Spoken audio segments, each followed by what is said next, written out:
सात संगत जी, प्रेम और सत्कार से कहना जी, धन निरंकार जी।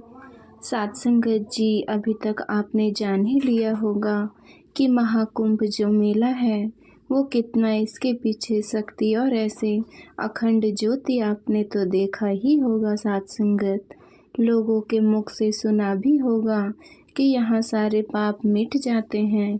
शायद ये सात संगत जी 144 वर्ष में एक बार आने वाला है, और यह एक जो कि 2025 में आया हुआ है सात संगत। पर क्या आप जानते हैं जो इस दिन जो कि इस बार सात संगत जी 2025 में जो कुंभ मेला नहीं जाएगा उसके साथ क्या होगा? सात संगत जी, विनाश होगा या फिर क्या होगा? आइए जानते हैं पूरी सच्चाई के साथ।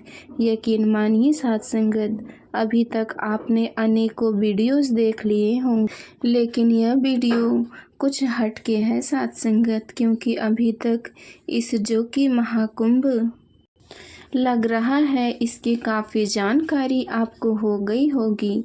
चलिए एक कहानी के माध्यम से पूरी सात संगत जी विधित समझेंगे, क्योंकि कहानी के माध्यम से बताने से लोगों को जल्दी समझ में आता है। साथ ही चैनल पर नए होंगे तो चैनल को सब्सक्राइब करिएगा। सात संगत जी, लोगों के पास शेयर ज़रूर करिएगा। चलिए कहानी की तरफ चलते हैं।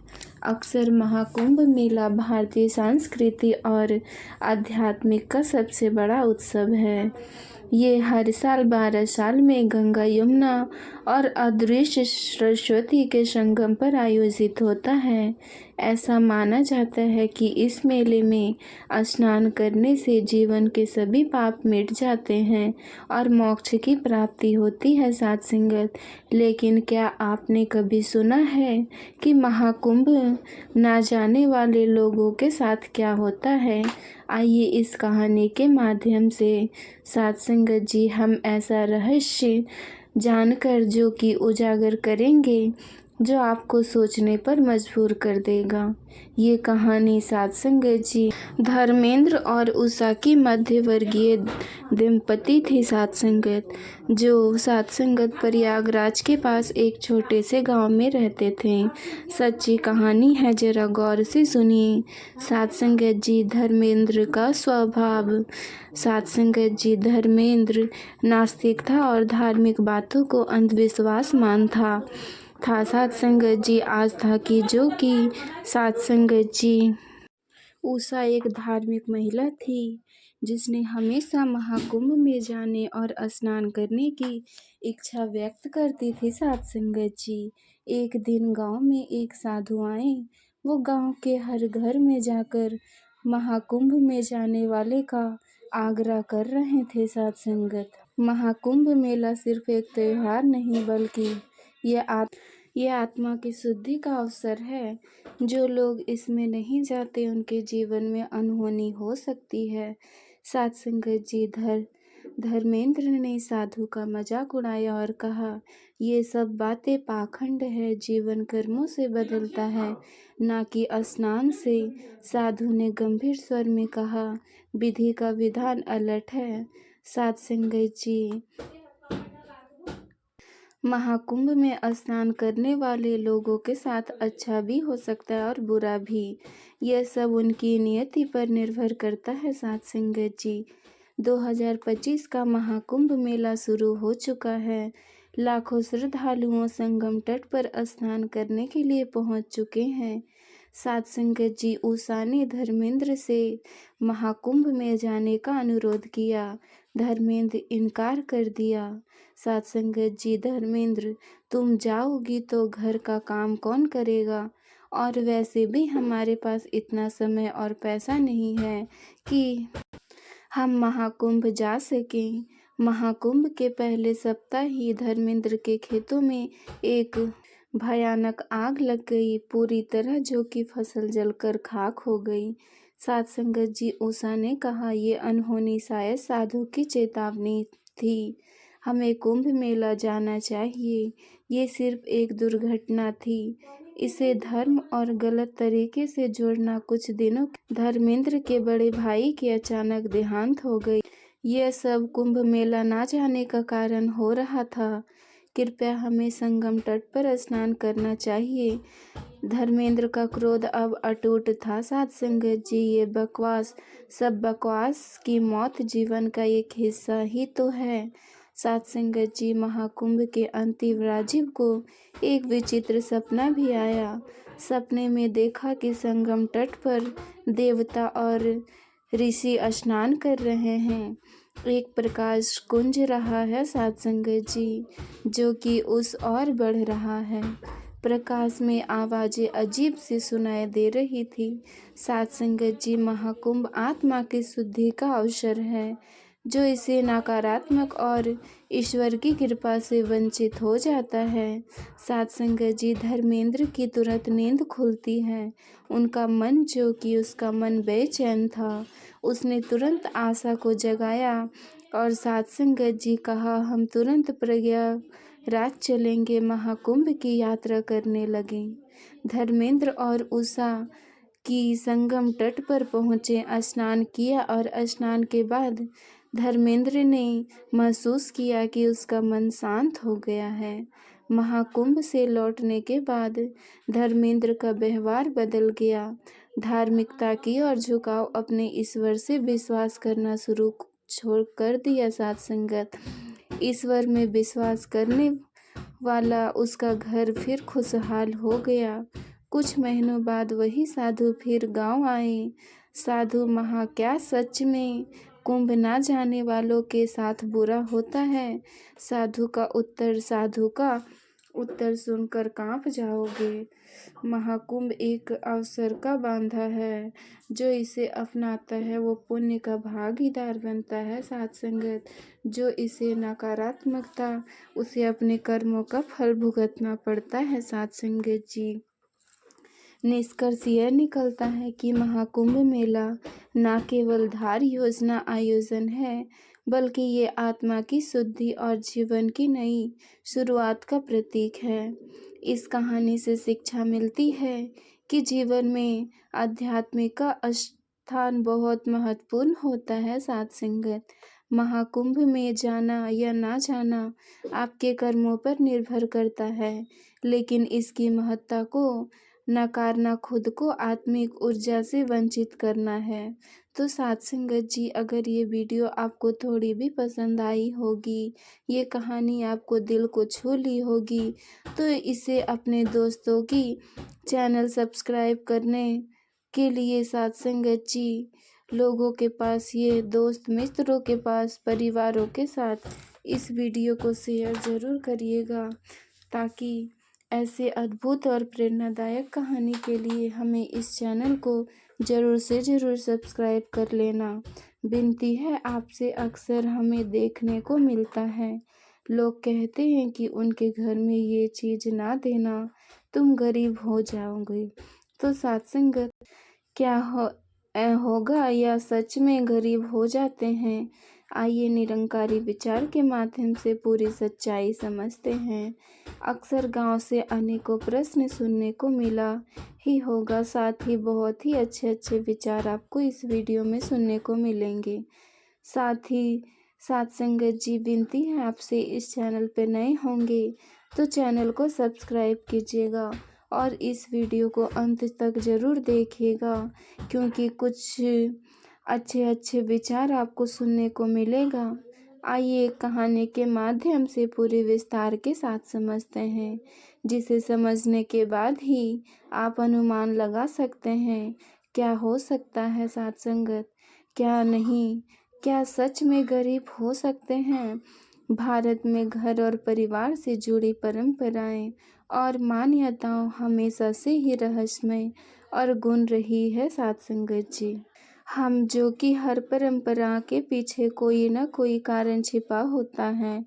ये कहानी साध संगत जी, ये कहानी दशरथ और नंदिनी की है, जिनके जीवन में एक अद्भुत रहस्य ने तब तक दस्तक दी। साध संगत, जब उन्होंने अनजाने में अपने घर की 5 महत्वपूर्ण चीजें दूसरों को दे दी, इसके बाद उसके जीवन में ऐसा तूफान आया जिसने उन्हें गरीबी के गहरे दलदल में ढकेल दिया सत्संग जी।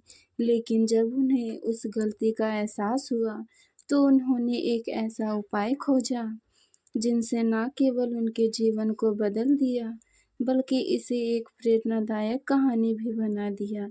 सत्संगत जी दशरथ एक साधारण किसान था।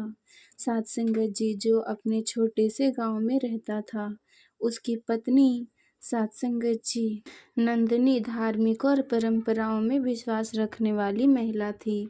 दशरथ बहुत उदार और दयालु था। वह हमेशा दूसरों की मदद के लिए तैयार रहता था।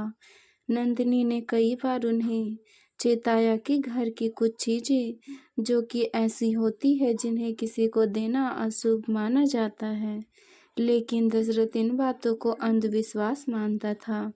एक दिन गांव की एक विधवा महिला जो कि दशरथ के घर आई और उसने एक पौधा मांगा। नंदिनी ने कहा, तुलसी का पौधा हमारे घर की पवित्रता और समृद्धि का प्रतीक है, इसे घर से बाहर देना अशुभ होता है। लेकिन दशरथ ने उसकी गरीबी देखकर तुलसी का पौधा दे दिया। कुछ दिनों बाद गांव के साधु जो कि दशरथ से चावल दान करने की प्रार्थना किया, नंदिनी ने फिर मना किया और कहा, चावल घर की समृद्धि का प्रतीक है, इन्हें दान करने से लक्ष्मी नाराज हो जाती है। दशरथ ने कहा, दान पुण्य का काम है, इसमें अशुभ कैसी, और इसके चावल दे दिए। सत्संगत जी दशरथ की भतीजी ने उनसे झाड़ू मांगी क्योंकि उसके घर में झाड़ू टूट गई थी। झाड़ू घर की लक्ष्मी है, इसे बाहर ले जाना। सत्संगत जी देवता को बुलावा है, ऐसा नंदिनी कहती। उसका डर है। दशरथ का विश्वास छोटी छोटी बातों और डरना छोड़ो इसे। सत्संगत जी दो त्योहारों के समय सत्संगत जी दशरथ ने गांव के एक अनजान व्यक्ति को घी का पूरा डिब्बा दान कर दिया। नंदिनी क्रोध घी जो कि घर की समृद्धि का प्रतीक है, इसे ऐसे किसी को देना लक्ष्मी का अपमान है। सत्संगत जी दशरथ की शांति, गरीब की मदद करना सच्चा धर्म है। दशरथ कहता है जो कि पांचवा है नमक। आखिर बार दीपक ने एक भिखारी को नमक का थैला दे दिया। नंदिनी का अंतिम चेतावनी, नमक रिश्ते घर की मजबूती का प्रतीक है, इसे देने से घर की शांति भंग होती है। दशरथ की दलील, तुम्हारी यह सोच केवल अंधविश्वास जैसी क्यों कर रही हो। दशरथ और नंदिनी के जीवन में धीरे धीरे बुरे दिन आने लगे। सत्संगत जी अचानक उनकी फसल खराब हो गई। सत्संगत घर में झगड़ा होने लगा। पति पत्नी सत्संगत बीच लड़ाई होने लगी। दशरथ को कर्ज लेना पड़ा लेकिन उसे चुकाने के लिए पैसे नहीं थे। एक दिन साधु उनके घर आया और उनसे पूछा, तुम्हारे घर की कौन कौन सी चीजें दूसरों को दे दी है। दशरथ ने सारी बात बताई। तुमने घर की 5 महत्वपूर्ण चीजें दूसरे को देकर अपनी समृद्धि को बाहर जाने दिया। सत्संगत जी साधु ने उन्हें सब कुछ उपाय बताया। तुलसी का पौधा वापस घर में लगाओ, चावल का दान बंद करो और घर की जरूरत के लिए झाड़ू रखो। झाड़ू को हमेशा घर में पवित्र स्थान पर रखो। घी को केवल पूजा या प्रसाद के लिए इस्तेमाल करो। नमक को भी मुफ्त में ना दें। दशरथ और नंदिनी साधु के बताए अनुसार उपयोग का पालन किया। धीरे धीरे उनके जीवन सुधरने लगे। सत्संगत फसल अच्छी होने लगी। घर में शांति, झगड़े भी कम, कर्ज चुक गया। सत्संगत और फिर से खुशहाल हो गया। वह लोग ये निष्कर्ष निकालता है यह कहानी से घर की कुछ चीज़ें न केवल भौतिक महत्वपूर्ण रखती है बल्कि उनकी आध्यात्मिक ऊर्जा भी होती है। सत्संगत जी इन्हें बिना सोचे समझे दूसरे को देने से घर की समृद्धि और शांति की प्रतीक प्रभावित हो सकती है। सत्संगत जी सिर्फ दान करने से पुण्य नहीं मिलता बल्कि सही समय और सही चीज का दान करना ही धर्म है। असली अर्थ यही है। अगर ये कहानी आपको दिल को छू ली होगी तो आप इस चैनल पे नए होंगे, सब्सक्राइब करिएगा। साथ संगत जी अपने दोस्तों के साथ साझा करिएगा। साथ संगत जी, साथ संगत हमारे चैनल को सब्सक्राइब करें और ऐसे ही अद्भुत कहानी जानने के लिए। साथ संगत जी, अगर आपको कोई भरम है तो आप भर्म नहीं हैं। साथ संगत जी, प्रेम और सत्कार से कहना धन निरंकार जी। साथ संगत, कुंभ का वीडियो तो आपने कई जगह देखा होगा, पर क्या आप जानते हैं कुंभ क्यों मनाया जाता है? आपको समुद्र मंथन तो याद होगा, देवता और असुरों के बीच युद्ध हुआ था। साथ संगत जी, घमासान युद्ध के बाद, समुद्र मंथन के बाद अमृत कलश निकला, जो उसमें 4 बूंदे। जब असुर और देवताओं में 12 दिन युद्ध चलने के बाद उज्जैन, हरिद्वार और नासिक और प्रयागराज में जो कि 4 बूंद टपकी, इसीलिए यहाँ पर महाकुंभ लगता है। कुंभ भी 3 प्रकार के होते हैं। अर्थ कुंज, जो कि सात संगत जी 6 ईयर्स का होता है, और पूर्ण कुंभ जो कि 12 ईयर्स का होता है। महाकुंभ जो कि 121 बार कंप्लीट करने के बाद महाकुंभ लगता है, यानी पूरे 144 साल के बाद ये एक जो कि महाकुंभ लगता है। साथ संगत जी, और यह सौभाग्य हमें प्राप्त हुआ है 2025 में। जानकारी से प्राप्त मिला है कि हजारों महायज्ञ करवाने और बहुत से यज्ञ का तपस्या करने के बाद जो कि महाकुंभ में जाकर एक बार स्नान करने से उतना बराबर होता है। आइए और भी संपूर्ण जानकारी लेते हैं एक कहानी के माध्यम से, जिसे समझने की कोई ज़रूरत नहीं है, क्योंकि मैं एक कहानी के माध्यम से बता रही हूँ, जिसको आपको ना समझ भी समझ जाएंगे। साथ संगत जी, बस आपको अंत तक इस वीडियो को देखना है। प्रयागराज का महाकुंभ मेला जो कि इस बार 2025 में आयोजित हुआ है, न केवल करोड़ों श्रद्धालुओं को संगम स्नान के लिए आकर्षित कर रहा है, बल्कि इसमें एक ऐसा रहस्य भी छिपा है जो अब की किसी ने नहीं जाना था।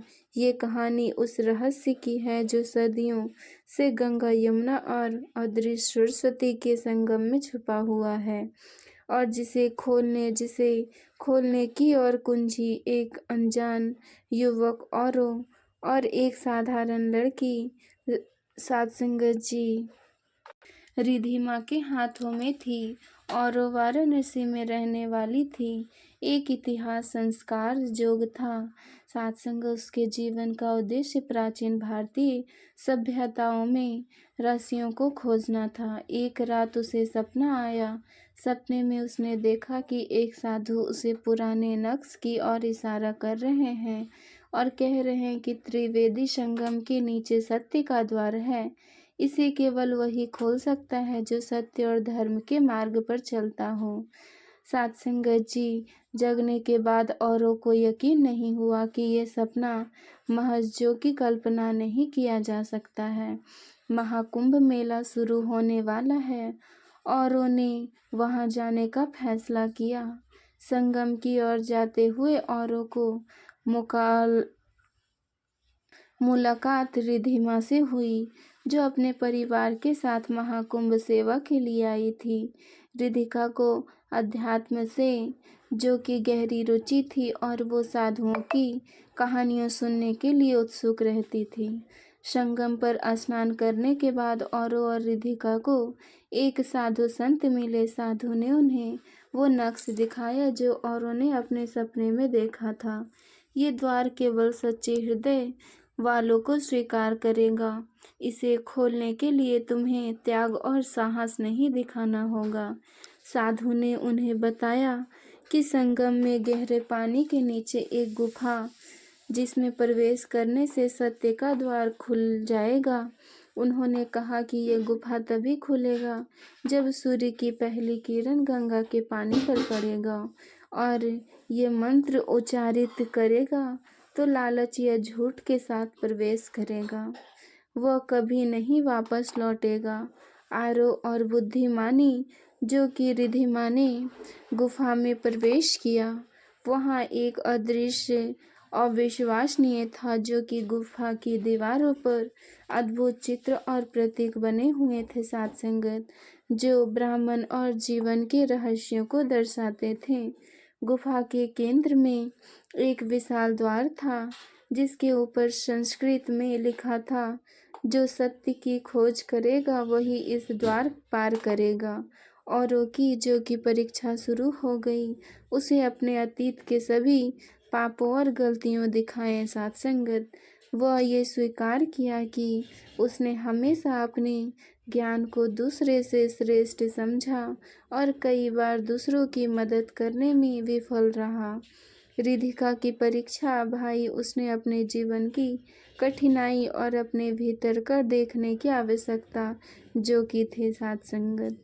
उसने स्वीकार किया कि वो कई बार अपने सपनों के सपने से भाग प्राचीन ग्रंथ के अंदर, जो कि एक प्राचीन ग्रंथ था जिसमें लिखा था सत्य, प्रेम और सेवा की ही मानवता का 3 स्तंभ है। जो इन पर चलेगा वही सच्चा ज्ञानी कहलाएगा।